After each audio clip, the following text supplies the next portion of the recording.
I'm back, baby! I've been away on a little other project which had nothing to do with modelling. A little bit more on that later though. But for now, roll credits.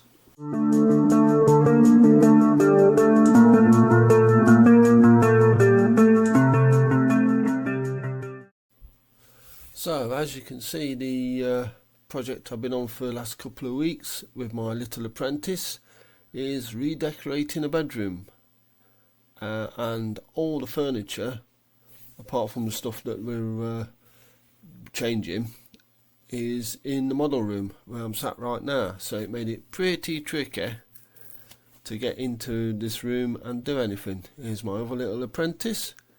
So I hope you like this room. And now it's back to the stuff you're really here for, the model building. And we're back in the room. So as you can see, the folland gnat has been finished, all construction, painted. I did a little bit of tipping up in various places with the white and red. When I was touching up the white, I got some red bits on it, and when I tried to touch it up with the white, it then turned it kind of pink, so that took me a while to get that all sorted out. But a little bit of the masking wasn't all it could have been, but I've got that sorted out and retouched up, and yeah, here she is. So what's left to do? Well, clearly we're going to get the decals on. It's going to have another coat of gloss, then a little bit of weathering, a little bit of a very light wash, and that'll be that. So I'll get set up for the decals and be right back with you.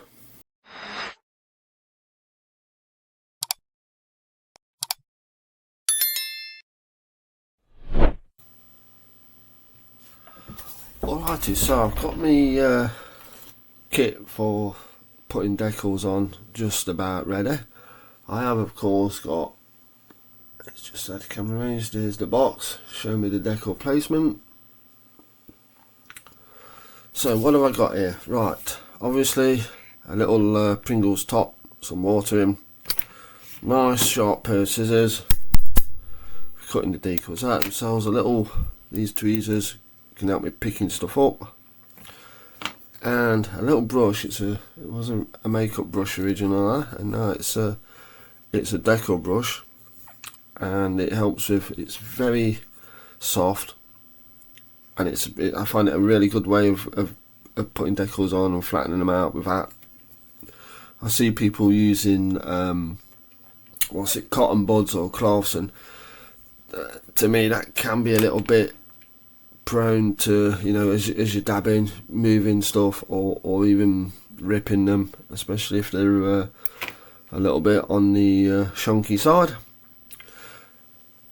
Bit of decal solution, and what I'm going to do with that is I'm just going to put a little bit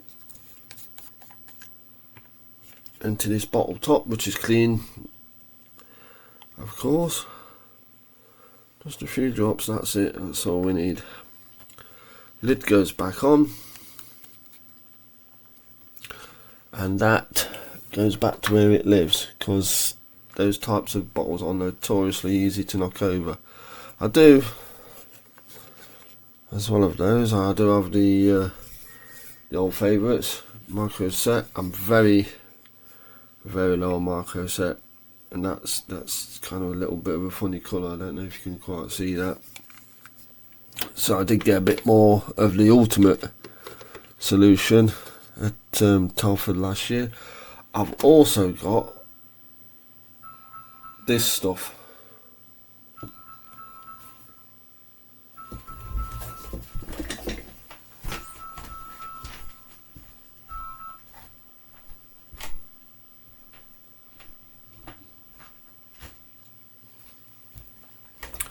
I also have this stuff, which is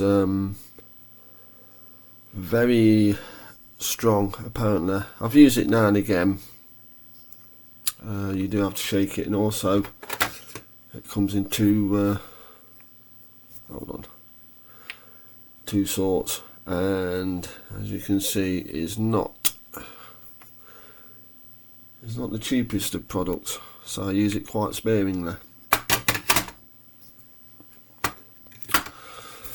So I have my bit of solution, I have my bit of water, bits and bobs, my decals, kit, where to put them on.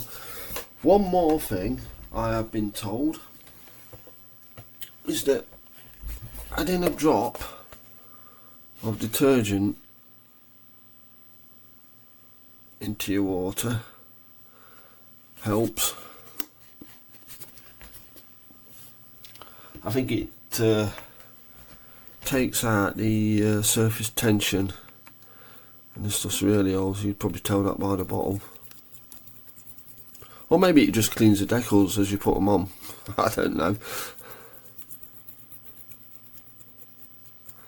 And I guess it makes the water sort of a little bit more slippery. Is that the word I'm looking for? And helps you slide your decals around. So that is good. We are all ready to go. What I normally will do is start from, as much as I can, the inside and work outwards, which lessens the, I'll say it again, which lessens the chance of, imagine if I put the insignias on there, pick it up like that, I go like that, oh, the decal's gone, oh there it is, on the end of my finger. So to that end, what I'm probably actually going to do is start on the tail, work my way down the fuselage, and then out onto the wings. So the first decal for the tail is that little number 57, which is hopefully smack in the middle of the sheet. So what I'll do in this case, I shall cut it out with a scalpel, nice and neat. Another trick is, if you're cutting a single decal and there's two of them, both of those are number 11. I don't know if you can see the numbers there. Let me bring you in a little bit. Whoopsie. My overlight's just got in the way. Yep. So as you can see, the number is there, but what I will do is I will leave it on the sheet. In fact, you know what would be better is if I cut that one out, because they're both the same. I should cut this one out.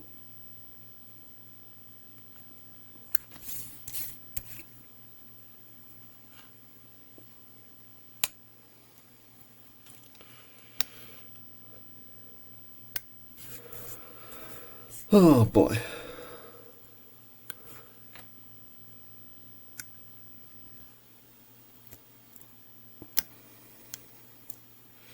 This can be a little bit awkward. There we go. And the reason for the little tweezers is, of course, and it's out. So that is still identified as number 11. This one comes out, and in the water it goes. What I will do when I take that one out, I will actually take out the number as well, because once the both number, I'm going to mix up the numbers, both decal number 11, which is a number 57, which is making this really confusing, that can come out, and then I've not got numbers that don't refer to any transfers left on the sheet. Makes life a little bit easier when you're hunting for stuff. Not that this sheet, you know, you'll be doing that, but I think we've all seen sheets that are like 4 times the size of this, with absolutely teensy stencils and numbers which are about the same size as the stencils in some cases, and you have to keep your wits about you a little bit. So I'll just move you out a bit. There we go. I've got me I've got my lovely decal soaking. I'll put those out of the way safe. And as mentioned, I have given this a coat of clear polish, floor polish, which should give a nice surface for that decal to sit on. Because I did make probably a mistake really. The red and white that I got, the two Tamiya's, were very nice paints to use. Very nice colour, as you can see. However, they were matte, which is not actually what I wanted. I could have done without getting a satin version or gloss version even, but with the application of gloss over the top, I've sidestepped that potential issue. So how's this doing?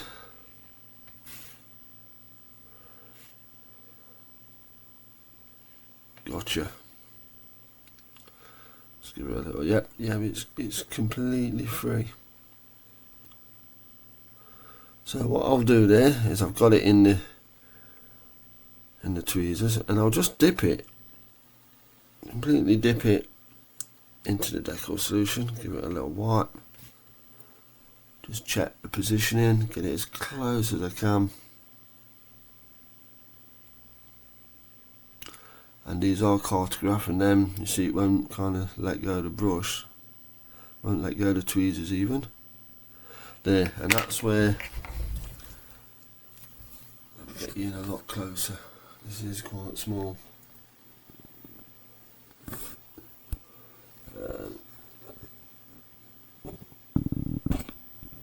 Bear with me, I just knew, this is the point where one of the clamps on the camera decides to untighten.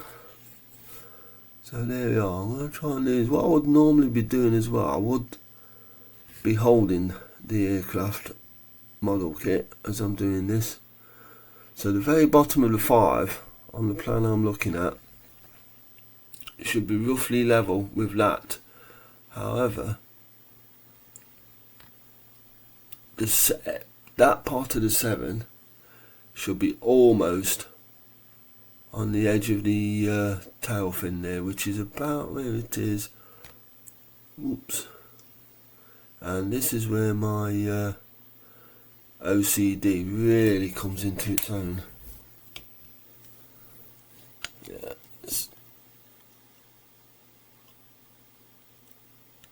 But as I say, these are great decals. They're very easy to move without any problems. The slippery water I've made and the decal solution all doing the job. That is nice and straight. I should just give it a little bit more solution on there.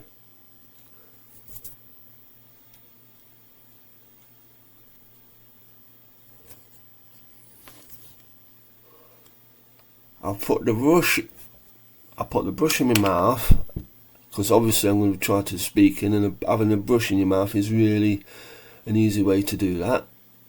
But I've just nudged it slightly out of the way. How's that look? Does that look alright to you? And then, as I say, this brush comes into its own. It's a little bit tricky filming this, and because I need free hands if I'm going to be honest. There, right. So that's basically pretty much my approach to putting decals on a kit. What I'm going to do is switch camera off, decal the kit completely, and I shall be right back with you.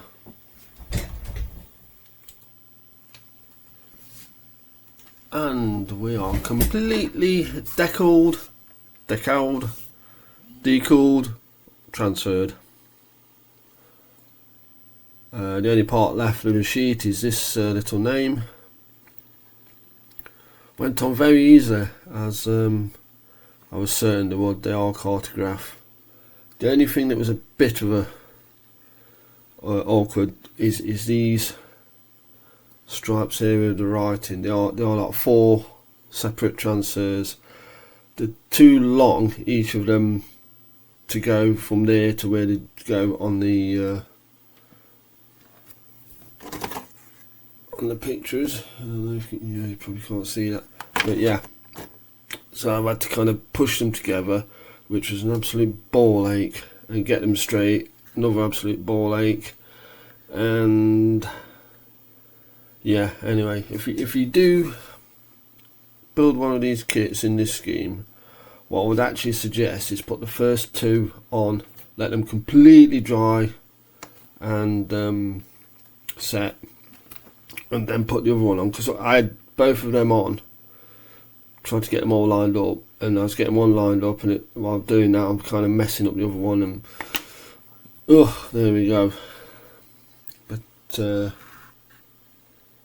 anyway, we are done. We have got a very nice model, completely finished, apart from what I've got to do. I have got to do some touching up, like I say, where I was mucking about with those stripes. I put the nose light on, which I'd actually forgot to do, and we're going to have another coat of gloss, a little bit of light weathering. I'm not going to go too crazy on this because I suspect that these aircraft would have been pretty clean, not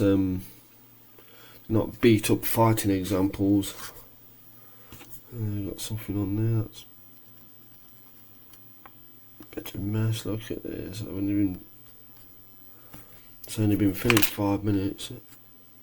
It's probably paint off my hands. Hooray! So yeah, we'll get a coat of gloss on it, and then I'll sort out some weathering. But yeah, this is looking very nice. Really happy with it, especially with this paint scheme. It is, let's face it, a fairly complicated one, and I've got it looking okay.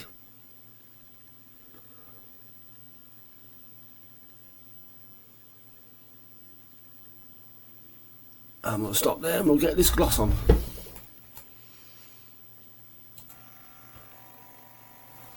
And we are finished. I'm quite happy with how this one's turned out. It's had another coat of gloss over the top of everything, a light wash, a very light sort of Payne's grey I used, because I didn't want to use black. I thought it would be a bit too stark. And yeah, there we go. One thing I should mention is that when I built this, and when you build this kit, it does tell you to put the undercarriage legs on and then fix them into the fuselage, which I thought, no, I don't want to do that because it'll make it trickier to paint it. And it looks like you can put the undercarriage legs in afterwards. You can't really. I had to pop there's a sort of centre panel in between the undercarriage bays that you put in afterwards that I had to pop out in order to get the legs back in. So that's just a heads up if you're building one of these. But apart from that, it goes together lovely. It's very nicely detailed.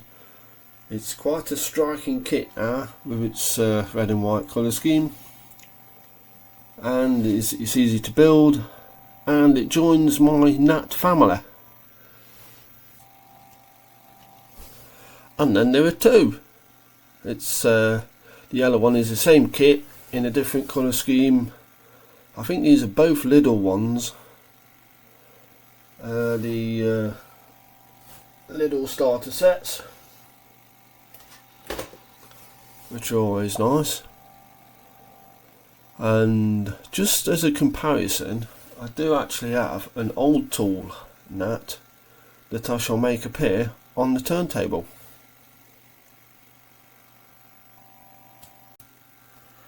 And then there are three. The one that are coming round now is an old tool, Airfix red arrows gnat. As you can see, there are some quite a few differences. Mainly being it's hasn't got much of a jet exhaust on the back. It's been brush painted, and it's been on a shelf that's been gathering dust a little bit. And the nose probe is actually a pin, because I broke that one off when I was building this. But nonetheless, I have a family of gnats. So I hope you enjoyed this build. I hope you've maybe learned something from what I've done. And YouTube thinks you'll probably like this video. I'll see you later.